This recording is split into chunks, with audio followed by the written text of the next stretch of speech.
पिछले लेक्चर से आगे शुरू करते हैं। तो पिछली बार हमने एक TST स्विच के बारे में बताया था कि हम उसको किस तरीके से बना सकते हैं। हमने एक टाइम स्विच लिए थे पहले स्टेज के अंदर, और उसके बाद हमने एक स्पेस स्विच लिया था, और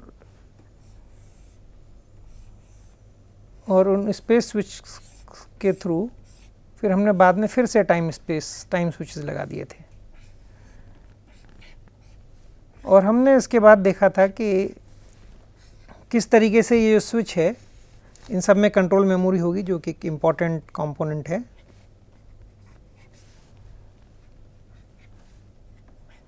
जिसको कंट्रोल करेगा।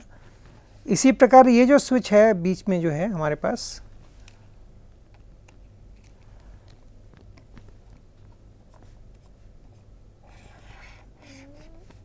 इसके लिए भी कंट्रोल मेमोरी होंगी।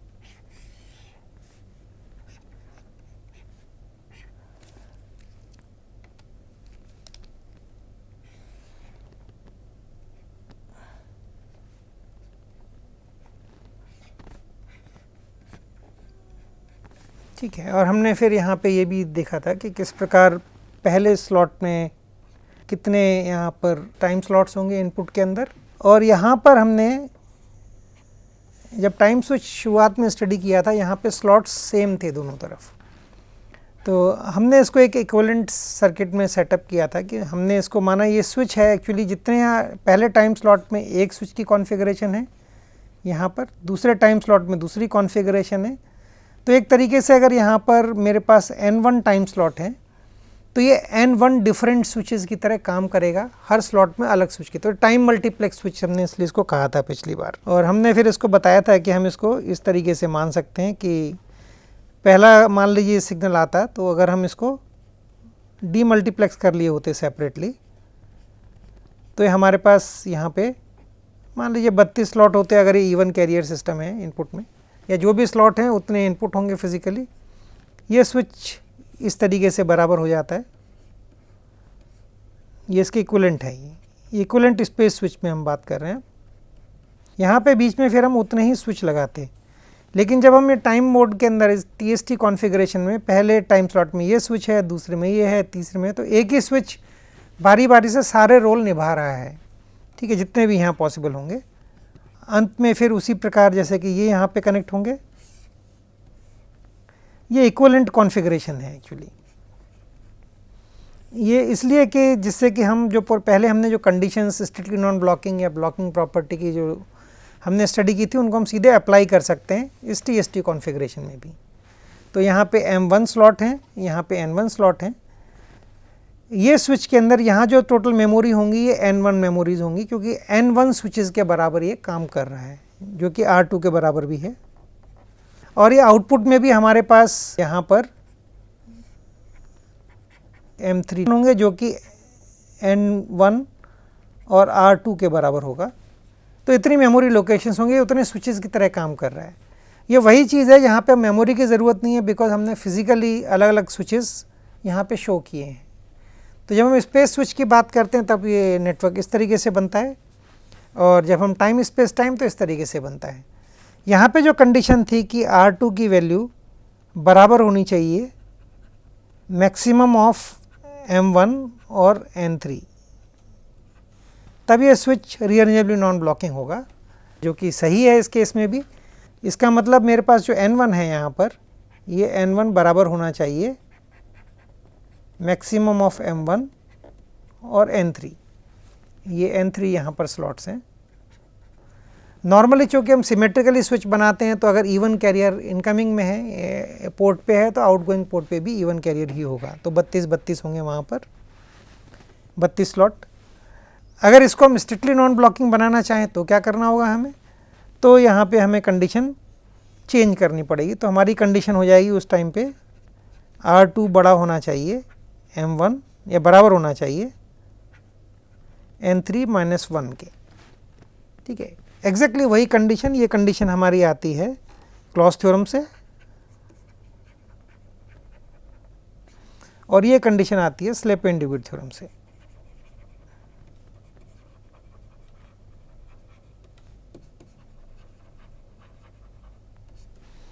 तो अब हम एक एग्जांपल देखते हैं जिसके अंदर हम टाइम स्पेस टाइम स्विच बनाएंगे, वहाँ पे ब्लॉकिंग भी होगी और उस ब्लॉकिंग को हम किस तरीके से पॉल्स मैट्रिक्स से रिजॉल्व करेंगे, हम उसको देखते हैं। तो ये कंडीशन, ये जो स्विच है इसमें मैं इवन कैरियर सिस्टम तो नहीं रख रहा हूँ, मैं इसके अंदर कम स्लॉट्स रखूँगा, ये एग्जांपल है खाली। तो यहाँ पर मेरे पास मैं 3 स्लॉट ले रहा हूँ इनपुट के अंदर, ये काउंट किए जाएंगे 0, 1 और 2, ये लिखा जाएगा। मेरे पास बीच में एक स्पेस स्विच है और आउटपुट में भी मेरे पास टाइम स्विच है। तो मैं यहाँ पे खाली 4 टाइम स्विच, यहाँ पे 3 टाइम स्विच रखता हूँ और यहाँ पे आउटपुट में ये एक्चुअली कोई भी नंबर हो सकता है, इसमें कोई दिक्कत नहीं है। तो उसके हिसाब से बाकी चीज़ें फिर चेंज होंगी।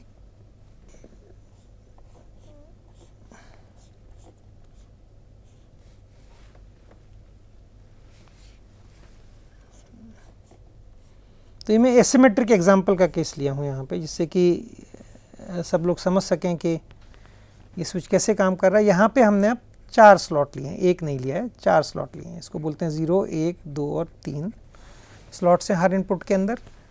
तो यहाँ पर जो मेरे पास जो स्विच होगा,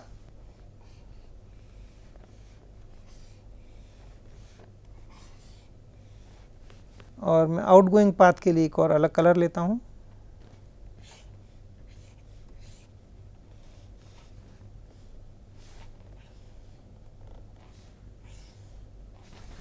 ये हमने स्विच बना दिया। अब ये स्पेस स्विच है मेरे पास, यहाँ पे 3 मेमोरी होंगी।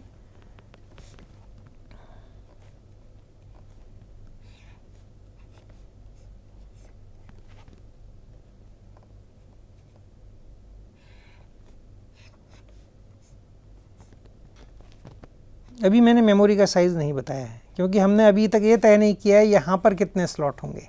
तो मैं एक स्पेसिफिक केस लूँगा, ये स्लेप एंड ड्यूगेट थ्योरम को बेसिकली इस्तेमाल करने की कोशिश करेंगे यहाँ पे हम। तो मैं रीअरेंजेबली नॉन ब्लॉकिंग स्विच की कॉन्फ़िगरेशन बनाना चाहता हूँ। तो यहाँ पे मेरे पास जो वैल्यू है M1 की है 3 और N3 की है 4।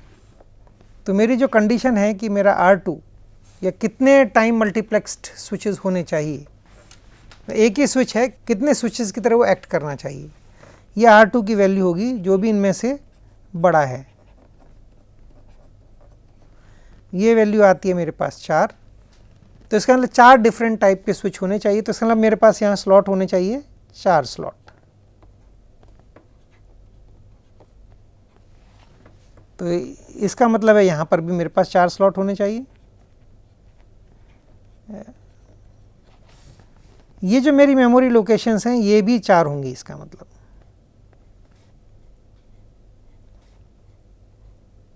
तो अभी मेरे पास क्रॉस पॉइंट है, ये मेरे पास अभी रीअरेंजेबली नॉन ब्लॉकिंग स्विच बन गया। अब इसके अंदर हम कुछ कनेक्शंस बना के देखते हैं कि उन कनेक्शंस का क्या होता है। तो ये जो कनेक्शन हम बनाएंगे, मैं यहाँ लिख लेता हूँ। 1 0 से 1 2 के लिए बनाते हैं कनेक्शन, 0 2 से 0 3 के लिए बनाते हैं, 1 2 से 1 3 के लिए बनाएंगे और 3 1 से 0 1 के लिए बनाएंगे। सो हर स्लॉट और पोर्ट का कम्बिनेशन यूनिक है इनपुट आउटपुट में। सो ये मल्टीकास्ट भी नहीं है और कोई 2 कनेक्शन इनपुट से, कोई 2 इनपुट पोर्ट किसी एक इनपुट पोर्ट में भी नहीं जा रहे हैं इसके अंदर। ये 1-to-1 मैपिंग है और हम किसी भी सिचुएशन में इस टाइप के हर, जब अगर इनपुट और आउटपुट पोर्ट फ्री है, हम ये कनेक्शन सेटअप कर सकते हैं। यही हम इसको इसमें देखेंगे। यही बेसिकली रीअरेंजेबली नॉन ब्लॉकिंग स्विच की प्रॉपर्टी होती है और स्लेप एंड ड्यूगेट थ्योरम एक एल्गोरिथम भी देती है जिससे ये हम कर सकते हैं। तो हम जनरली करते हैं पॉल्स मैट्रिक्स के थ्रू। तो हम एक पॉल्स मैट्रिक्स भी ड्रॉ कर लेते हैं इसके लिए। तो आप पीछे के लेक्चर जाके देख सकते हैं कि पॉल्स मैट्रिक्स का साइज़ कितना होना चाहिए, तो इसमें कितने रो होने चाहिए और कितने कॉलम होने चाहिए। तो रो मेरे पास, चूँकि मेरे पास यहाँ पे 4 स्विच हैं, तो यहाँ पे मेरे पास रो होंगी 4 और यहाँ पे मेरे पास खाली 3 स्विच हैं थर्ड स्टेज में, तो यहाँ पे मेरे पास कॉलम होंगे 3, यही पॉल्स मैट्रिक्स में होता है।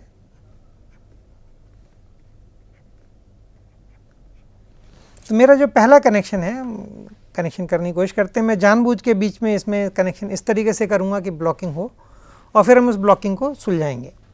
तो पहला कनेक्शन हम करते हैं इसके अंदर 1 0 से 1 2 के बीच में, इस वाले कनेक्शन की बात कर रहे हैं। तो 1 0 से 1 2 का मतलब है कि मेरे इस वाले पोर्ट में जो 3 स्लॉट्स हैं 0 1 2, ओके। तो ये 1 नंबर पोर्ट है मेरे पास, ये 0 नंबर पोर्ट था। 1 नंबर पोर्ट में ये पोर्ट नंबर है और ये 0 नंबर स्लॉट है। तो मैं किस स्लॉट की बात कर रहा हूँ, मैं इस स्लॉट की बात कर रहा हूँ, ठीक है।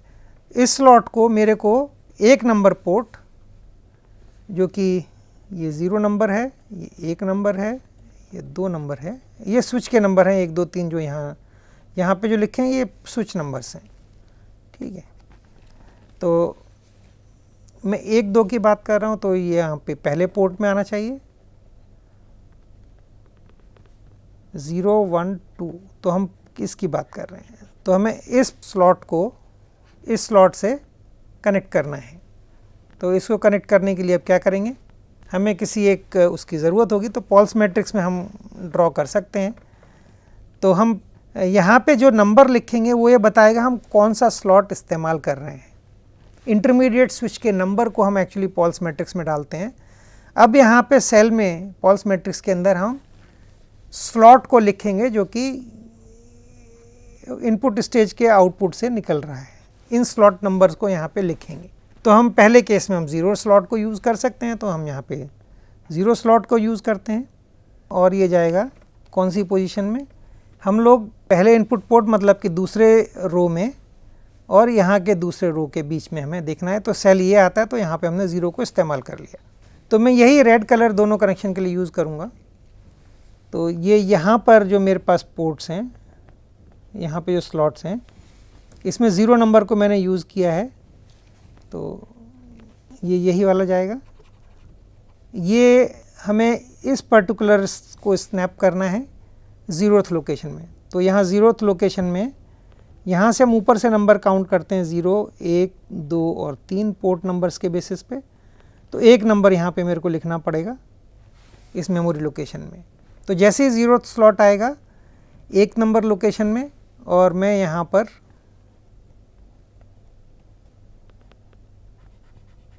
ज़ीरोथ लोकेशन में आ जाएगा और यहाँ से 0 से 2 के बीच में मेरे को स्विच करना होगा। तो यहाँ कंट्रोल मेमोरी में भी क्या लिखना है वो भी हम देख सकते हैं। तो इसको हम right cyclic read acyclic configuration से बना सकते हैं और इस तरफ मैं कोशिश करूँगा right acyclic and read cyclic configuration से बनाने के लिए, ठीक है। तो यहाँ पे मेरे को कौन सी लोकेशन में लिखना है ये देखना होगा, क्योंकि राइट साइक्लिक है तो 0, अब हम 0th स्लॉट को 0th स्लॉट में मैप कर रहे हैं। तो इसका मतलब ये राइट जब लिखा जाएगा 0 स्लॉट में तो 0 लोकेशन के ऊपर मेरे को 0 लिखना है यहाँ पे, ठीक है। तो इसको यहाँ मेमोरी में हम लिख देते हैं, इसको हम कहते हैं CM 10 CM 11। तो CM 11 के अंदर मेरे को एंट्री करनी होगी 0th लोकेशन पे 0 लिखना पड़ेगा, जिससे कि मैं 0th स्लॉट के अंदर 0th लोकेशन से रीड करूँगा। राइट साइक्लिक है ये। यहाँ पे 0 लोकेशन में इस पर्टिकुलर मेमोरी में मेरे पास लिखा है मैंने 0 के अंदर 1 लिखा है, क्योंकि पहले पोजीशन स्लॉट से मेरे को पढ़ना है। सारी मेमोरी 4-4 साइज़ की होंगी। यहाँ पे भी 4 स्लॉट हैं तो 4 साइज़ की मेमोरी है कंट्रोल मेमोरी फर्स्ट स्टेज में। सेकेंड स्टेज की कंट्रोल मेमोरी का साइज़ भी 4 है, ठीक है। 4 मेमोरी लोकेशंस हैं और यहाँ चूँकि राइट एसाइक्लिक है वो भी 4 साइज़ का मेमोरी होगा यहाँ पे कंट्रोल मेमोरी, क्योंकि एसाइक्लिकली 4 जगह लिख रहा हूँ तो मेरे को 4 लोकेशंस चाहिए होंगी। तो हर लोकेशन, हर स्लॉट नंबर एक कंट्रोल मेमोरी के लोकेशन के साथ कॉरस्पॉन्ड करना चाहिए। तो ये भी 4 साइज़ का होगा। सो ये जब WCRA और WARC रखते हैं तो सारी कंट्रोल मेमोरी एक ही साइज़ की होती हैं हमेशा, पहली स्टेज की भी, दूसरी स्टेज की भी और तीसरी स्टेज की। ऑब्वियस है, आप यहाँ पे देख सकते हैं।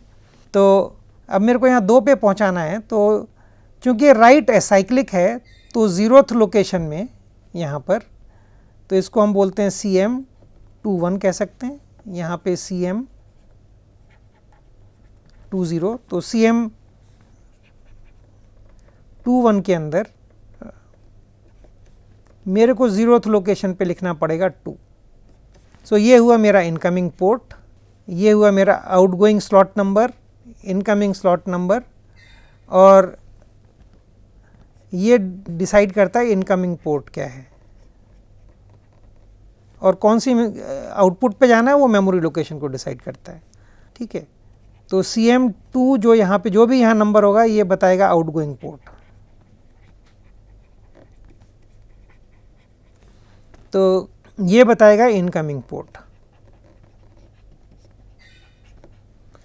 0 ये वो नंबर है जो कि हम इंटरमीडिएट में या कौन सी मिडिल स्टेज स्लॉट इसके अंदर कौन सा स्लॉट को हम यूज़ कर रहे हैं, जो फर्स्ट और थर्ड स्टेज के बीच में स्लॉटिंग है, ये उस पर डिपेंड करेगा।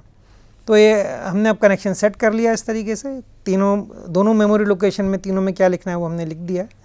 तो मैं इसको थोड़ा और क्लीन कर देता हूँ, अब ये जब समझ में आ गया है। तो ये हुआ मेरे पास CM21, CM20 लिखेंगे इसको, CM21, CM22, आई थिंक इसको मेरे को CM3 करना चाहिए, CM30, CM31, CM33, अब ये ठीक हो गया, 32 सॉरी।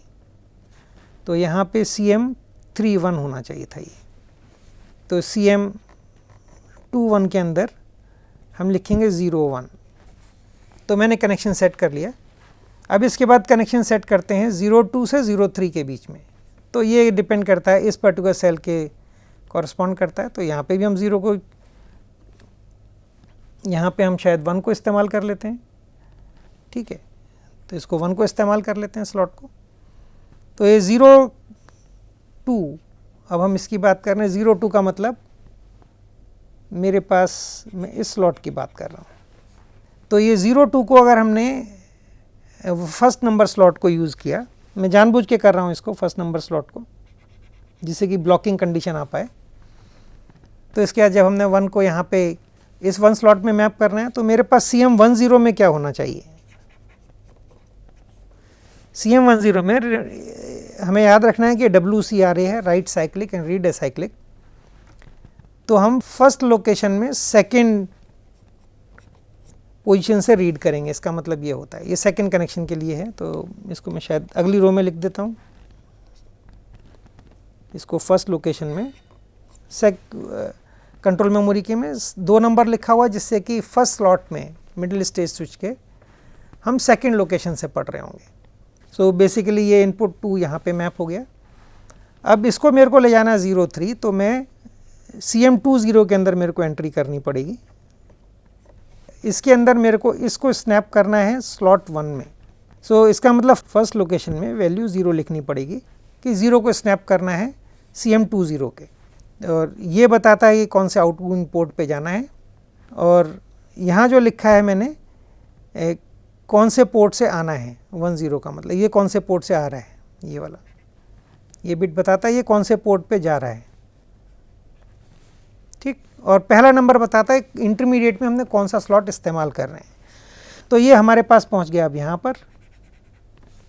अब इसको हमने पहुंचाना है 03, हमें यहाँ पे पहुंचाना है। तो हमें यहाँ पे फर्स्ट लोकेशन के ऊपर 3 लिखना पड़ेगा। तो CM30 हम यहाँ पे लिख लेते हैं। CM30 के अंदर फर्स्ट लोकेशन पे 3 लिखेंगे, जिससे कि ये थर्ड मेमोरी लोकेशन जो स्पीच मेमोरी के वहाँ पे लिख दे, और थर्ड स्लॉट में हम उसको रीड आउट कर लेंगे। ठीक है, तो हमारा दूसरा कनेक्शन भी सेटअप हो गया। अब हम तीसरा कनेक्शन सेट करने जाते हैं 1-2, देखते हैं क्या होता है वहाँ पर। तो 1-2 के लिए अब हम कोशिश करते हैं। 1-2 का मतलब मेरा जो इनपुट पोर्ट नंबर 1 है, ये दोनों मेरे कनेक्शन हो गए। अब तीसरे की बात कर रहे हैं। 1-2 से 1-3 की तरफ जाते हैं। तो 1-2 से 1-3 भी इसी सेल में आता है। ठीक है, पहले इनपुट पोर्ट पे तो हमको यहाँ कहीं पे लिखना है। तो अब हम वहाँ क्या लिख सकते हैं, ज़ीरो तो हमने इस्तेमाल कर लिया, मेरे पास 0, 1, 2, 3 ऑप्शन होते हैं, ठीक है, उनमें से किसी को भी इस्तेमाल किया जा सकता है। तो यहाँ पे 2 को इस्तेमाल कर लेते हैं, ये मैं जानबूझ के कर रहा हूँ। तो अब हमने यहाँ पे 1, 2 का मतलब ये वाला कनेक्शन है, इस कनेक्शन को हम 2 पे भेजते हैं इस जगह। तो ये कनेक्शन अब मेरे को पहुँचाना है 1, 3 पे, तो इसका मतलब ये वाला कनेक्शन स्नैप होगा 1, बट ये लोकेशन होगी अब हमारे पास 2 लोकेशन में यहाँ पे 1 लिखना है, जिससे कि हम क्रॉस पॉइंट की वैल्यू जो है, तो यहाँ पे हम तीसरे कनेक्शन के लिए लिखेंगे 2 नंबर लोकेशन पे। ये चूँकि सेकंड स्लॉट हमने यूज़ किया है 0, 1, 2, ये स्लॉट नंबर है और कनेक्शन स्नैप होगा 1। यहाँ पर हमको यूज़ करना पड़ेगा CM11 के अंदर, क्योंकि राइट साइक्लिक है ये, सो हमको दूसरे नंबर स्लॉट में 1 नंबर से पढ़ना है। आई थिंक मैंने यहाँ गलती किया है, ये स्लॉट नंबर 0 था, ये 1, ये 2 है, तो 2 से जाना था, तो मेरे को यहाँ चेंज कर लेता हूँ। ये एक्चुअली यहाँ से इनपुट होना है, ये 1, 2 का मतलब, और 1, 3 में जाने के लिए ये इधर जाना चाहिए। तो ये हम 2 नंबर को यूज़ किया है,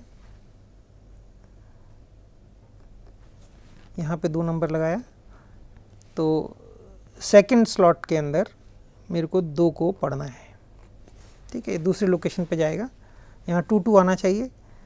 उसी सेकंड स्लॉट में 1 नंबर को हम स्नैप कर देंगे CM21 के अंदर, तो ये इस पर्टिकुलर आउटपुट पे आ जाएगा। और यहाँ पे 1, 3, यहाँ पे 3 में ले जाना है, और ये आया मेरे पास 0, 1, 2 पे। तो हम सेकंड के लोकेशन में यहाँ पर CM31 में लिख देंगे 3 पे लिखने के लिए, ठीक है, राइट एसाइक्लिक है, सो थर्ड स्लॉट में ऑटोमेटिकली उस टाइम पे वो रीड कर लेगा। इंपॉर्टेंट चीज़ आप नोट करेंगे, जब ये WCRA है, टाइम स्पेस स्विच है, और WARC है, मेमोरी लोकेशन तीनों सेट ऑफ मेमोरी में सेम होती है, 0, 0, 0, 1, 1, 1, 2, 2, 2। अगर मैं उल्टा कर देता हूँ WARC और WCRA, तो ये कैरेक्टरिस्टिक नहीं रहेगी। इसको हम बाद में इस्तेमाल कर सकते हैं एक एफिशिएंट सिस्टम बनाने के लिए। जब पूरा सिस्टम एक्चुअली इम्प्लीमेंट किया जाता है, उस समय ये हमारे लिए महत्वपूर्ण होता है, क्योंकि आसान बना देता है पूरे सर्किट को बनाने को। तो अब हम इसी प्रकार तीसरे वाले, ये वाला हमारा पूरा हो गया। अब हम तीसरे की कोशिश कर सकते हैं 3, 1 से 0, 1 बनाने के लिए। अब आते हैं तीसरे कनेक्शन पे 3, 1 पे। इसके बाद एक और कनेक्शन बस बनाएंगे जहाँ पे ब्लॉकिंग होगी, उस ब्लॉकिंग को हम फिर ठीक करेंगे। सो 3, 1 पे जाने के लिए मेरे पास ये तीसरा पोर्ट है, और मेरे को ये पर्टिकुलर स्लॉट को मूव करना है, और 3, 1 को कनेक्ट करना है 0, 1 से। 0, 1 होगा यहाँ पर। तो हम इसको क्या करते हैं, यहाँ पे 3 इनपुट पोर्ट इसको कॉरस्पॉन्ड करेगा, तो यहाँ पे हम लिखेंगे, अच्छा 0 से चूँकि हम काउंट कर रहे हैं 0, 1, 2, 3, तो 3 नंबर पोर्ट ये है, सॉरी, तो ये इस वाले उसके लिए है, तो ये लास्ट वाले पे आएगा, चौथे सेल के अंदर इधर। तो हम यहाँ पे हम थर्ड स्लॉट को यूज़ कर लेते हैं। एक तरह से मैंने सारे स्लॉट बीच के कंज्यूम कर लिए। तो इस लाइन के लिए जब हम देखेंगे तो यहाँ पे 4 बना दें, तो हमने तीसरे वाला यूज़ कर लिया है, और इसको हमें पहुँचाना है 0 पे। तो यहाँ पे जो हमारे पास थर्ड लोकेशन है 0 से शुरू होती है, यहाँ पे हम लिखेंगे 3। तो जैसे मेरे पास थर्ड स्लॉट आएगा, उस समय 30 स्लॉट को, इस वाले स्लॉट को स्नैप कर देंगे, और ये जो वैल्यू है मेरे पास, ये वैल्यू यहाँ पहुँच जाएगी। तो देखते हैं, यहाँ पे हमें लिखना पड़ेगा CM20 के अंदर हमें लिखना पड़ेगा 33। यहाँ पे मेरे को लिखना पड़ेगा ये CM10, 11, 12, CM13 है। CM12 चूँकि हम कुछ उसमें डाल नहीं रहे हैं, उसको यहाँ पे छोड़ दिया है मैंने। तो CM13 में मेरे पास इनपुट होगी, ये सेकंड स्लॉट है जो कि सेकंड लोकेशन पे जाएगा। थर्ड स्लॉट में मेरे को रीड करना है सेकंड लोकेशन से। अब ये पहुँच गया CM30 के पास। CM30 में इस 3 को मेरे को एक पहली पोजीशन पे ले जाना है, ठीक है। ये तीसरी, ये चूँकि राइट एसाइक्लिक है, इसको थर्ड स्लॉट में मेरे को पहली पोजीशन पे लिखना होगा। तो यहाँ पे थर्ड स्लॉट में पहली पोजीशन पे लिखना पड़ेगा। मेरा कनेक्शन सेट हो गया, तो सारे कनेक्शन बन गए इन कंट्रोल मेमोरी से। अब मान लीजिए मेरे को यहाँ पे एक कनेक्शन सेट करना है जो कि है 1-1 से जाता है 0-0 पे। दोनों पोर्ट खाली हैं, मेरे को कनेक्शन सेट कर लेना चाहिए। तो क्या हम ये कनेक्शन सेट कर पाएंगे? तो अगर मैं देखता हूँ 1-1 इस वाले इनपुट में, तो मैंने ऑलरेडी 0 और 2 नंबर को ऑक्यूपाई किया हुआ है और मेरे को 1 पे जाना है। तो यहाँ पे 1 और 3 को ऑक्यूपाई किया हुआ है, तो मेरे पास तो कोई फ्री स्लॉट है ही नहीं इस समय, तो मैं कनेक्शन सेट नहीं कर पाऊँगा अगर मैं नॉर्मली करना चाहूँ। ब्लॉकिंग सिचुएशन आ गई है। तो अब क्या करना चाहिए? वापस जाते हैं, पॉल्स मैट्रिक्स को देखते हैं। 1-1 से 0-0 जाने का मतलब मेरे को इस सेल में एंट्री करनी है। इस सेल में क्या मैं कोई ऐसा पेयर ढूंढ सकता हूँ जो कि कॉलम में है और रो में नहीं है, और रो में है और कॉलम में नहीं है? हम लोग ढूंढ सकते हैं, ऐसा पेयर है। अगर हम यहाँ पे देखते हैं तो मेरे पास 0 और 2 हैं, 1 और 3 गायब हैं यहाँ पर, और यहाँ पे 0 और 2 गायब हैं। तो किसी को भी पेयरिंग कर सकता हूँ और उसको मैं एडजस्ट कर सकता हूँ। तो हम एक इसमें 0 और 1 को कर सकते हैं। तो मैं इसको 1 से रूट कर लेता हूँ और ये एज इट इज़ रहेगा। इसको 1 से रूट किया, फिर मैंने यहाँ पे सर्च किया इस कॉलम के अंदर, कुछ भी नहीं है, तो मेरे पास 0 खाली बच गया। 0 को मैं यहाँ इस्तेमाल कर सकता हूँ। इसका मतलब मेरे को जो कनेक्शन है जो पहले मैंने 0th स्लॉट से सेट किया हुआ था, यहाँ पर इस लाल वाले कनेक्शन को मेरे को यहाँ मूव करना पड़ेगा, और ये जो लाल वाला कनेक्शन है इसको यहाँ मूव किया। 0 स्लॉट मेरा फ्री हो गया। अब उस 0 स्लॉट के अंदर मेरे को ये जो 2 नंबर है, ये सॉरी 1-1 है, ये वाला, इसको ग्रीन से कर लेते हैं, इसको मैं यहाँ पे मैप करूँगा इस जगह, ठीक है। उसके कॉरस्पॉन्डिंग यहाँ मेमोरी में CM11 में मैं चेंज कर दूँगा। तो यहाँ पे ये 0-0 वाला भी चेंज होगा, इस वजह से इसकी जगह ये हो जाएगा वो 0-1, ठीक है।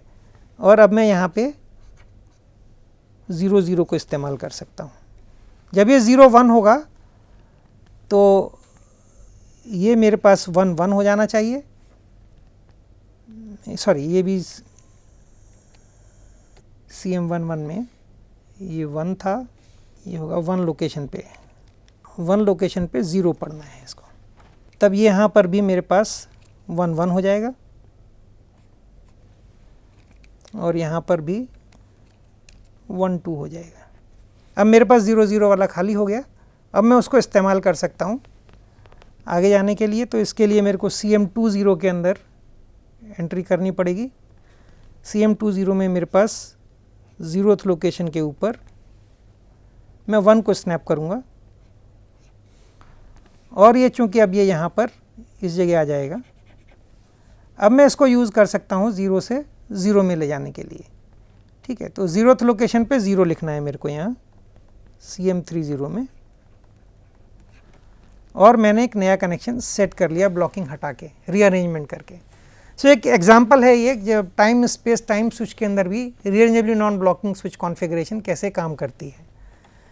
तो अभी मैं इस लेक्चर को यहाँ पर क्लोज़ करते हैं, और अगली बार देखेंगे एक STS कॉन्फ़िगरेशन के 2 स्विच कैसे होते हैं, और जब हम इस तरीके के स्विच को बनाते हैं, जब एक तरफ 3 स्लॉट्स हैं और दूसरी तरफ 4 स्लॉट्स हैं, इसको कैसे इलेक्ट्रॉनिक सर्किट के थ्रू इम्प्लीमेंट करते हैं, इसको हम अगले लेक्चर में देखेंगे।